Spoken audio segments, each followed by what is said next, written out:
To access the air filter, first open the hood.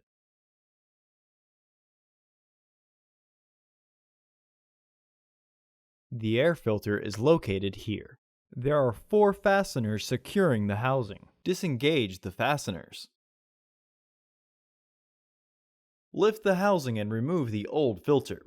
Remove any debris in the housing. Install your new AF4066 filter into the housing. Re-engage the fasteners. Close the hood. Order your parts today at filterheads.com.